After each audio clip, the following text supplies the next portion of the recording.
होली और धुलंडी का पर्व बड़े धूमधाम के साथ मनाया गया। धुलंडी पर लोगों ने एक दूसरे को रंग गुलाल लगाया, साथ ही पुरानी परंपरा भी निभाई। यहाँ शहर में बींद भाड़ू की बारात निकाली जाती है। ये बारात धनजी के गली स्थित ब्रह्मपुरी जागेश्वर मंदिर से रवाना होकर शहर के प्रमुख मार्गों से निकाली जाती है।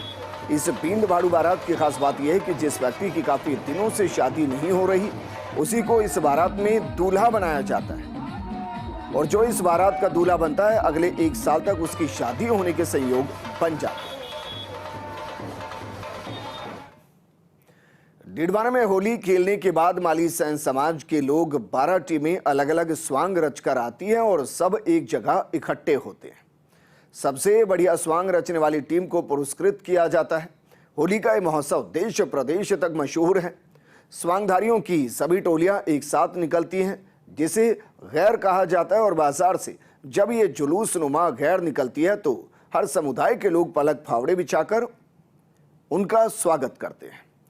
इस आयोजन की तुलना कई बार ब्राजील के विश्व प्रसिद्ध कार्निवल से भी की जाती है, लेकिन इसमें भारतीय संस्कृति का सम्मान रखा जाता है।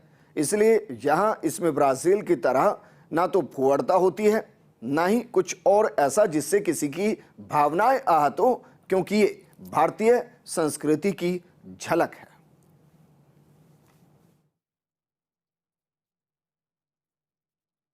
इसकी जो ये गेर है वो हमारे पूर्वजों के द्वारा चलाई गई गेर है, जो कम से कम हमें जो बता करके गए हैं हमारे जो पूर्वज के 200-300 सालों से है ये पुरानी परंपरा है। और इस पुरानी जो परंपरा है, जो सनातन संस्कृति की जो परंपरा है, अपनी राजस्थानी परंपरा है, माली समाज ने इसको आज तक है वो बनाए रखा है। जो माली समाज का ये प्रोग्राम है बहुत ही ऐतिहासिक है और काफ़ी आज़ादी के टाइम से ये माली समाज के द्वारा जो गेर वगैरह निकाली जाती है ये काफ़ी पौराणिक है और ऐतिहासिक है। मैं तो ये कहना चाहता हूँ कि माली समाज के लोग इतने टाइम से जो ये परंपरा बरकरार रख रहे हैं वो बहुत ही सराहनीय है। कि ये जो गेर निकलती है वो हमारी संस्कृति को बढ़ावा देती है और जो हमारी पुरानी परंपरा है उसे आगे बढ़ावा देती है, और हमें भी इससे आनंद लेना चाहिए। जो आजकल की पीढ़ी, युवा पीढ़ी है, वो इसे समझ नहीं पा रही है। यदि ये हमेशा इसी प्रकार निरंतर बनी रहेगी तो आने वाली पीढ़ी को भी कुछ न कुछ प्रेरणा मिलेगी इससे। देखो, ये हमारे पूर्वजों की चलाई हुई परंपरा है और जब देश आज़ाद नहीं हुआ था उससे पहले से ये परंपरा हमारे चल रही है और इसमें हमारा समाज का भाईचारा बना रहता है और 36 कौम को साथ लेके ये हमारी गेर बनती है और इस मेले को 36 कौम सब अपना सहयोग देके और इस मेले को अच्छा बढ़ा रखा है और हमारा इस गेर का नाम पूरे भारतवंश में है। होली का त्योहार हर्षोल्लास के साथ मनाया गया। अब रोड शहर में भी शहर समेत ग्रामीण अंचल में होली का उल्लास देखा गया। कहीं कपड़ा फाड़ होली खेली गई तो कहीं गुलाल लगाकर एक दूसरे को बधाई देते हुए नजर आए। ऐसे में बुजुर्ग और महिलाओं के साथ साथ नन्हे मुन्ने बालक भी होली पर्व पर उत्साहित नजर आए। इस मौके पर बच्चों को घर घर जाकर ढूंढो उत्सव का कार्यक्रम भी आयोजित किया गया।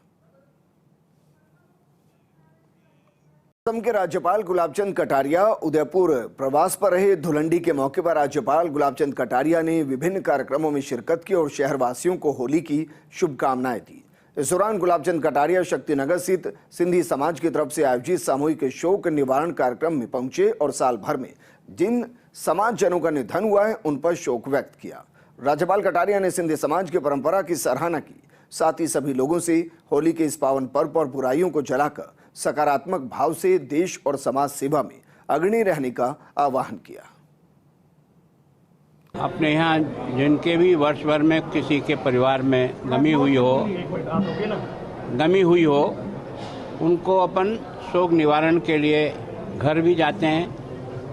ये सिंधी समाज ने एक बहुत अच्छी व्यवस्था करी है कि इनके समाज के सारे लोग जिनके भी साल भर में किसी भी परिवारजन की डेथ हुई है वो और उनके जितने